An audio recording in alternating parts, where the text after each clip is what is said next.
Welcome back to Recreational Garage. It's been a bit since we've made much progress on the car, but I was able to get the upper control arm torque boxes welded in. I still have to, they're about 3/4 of the way welded in, I'd say. But the axle is very much so bolted up to the car, and it is about a 1/16 of an inch about off center, so should be really easy to make adjustments to make that work. Now, we are going to start working on the coilovers for the rear here. So we have, if it'll participate with me here, we have this coilover and coilover kit. The coilover kit is from Team Z. It's just a QA1 single adjustable shock here with a 14-inch spring. We may have to go to a 12-inch spring from what I've been seeing on here so far, but basically it's a little tight. This piece will weld up here. There'll be a bar across the top, and this will weld in wherever we want it. It's a little tight, so I'm going to have to modify these brackets that go on the axle side. So that's actually where we're going to start. But I wanted to show this piece here as to how we're going. But it's really tight to that. This spring would hit that the way this is. So it'll need a little bit of adjustments and finagling to make it work. But that's what we're going to do. Anyway, let's get to it and see what we can get done.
All right, we made some great progress this week. We got the coilover mounts all figured out and tack welded into place, and they are looking good. This is huge because this is the last major piece to figure out for the rear suspension here. So there's still quite a bit of welding to do.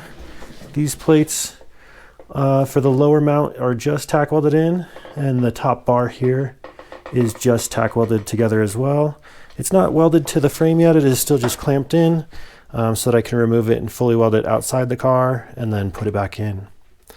Anyway, great progress here. Thanks for watching, and we'll see you next time.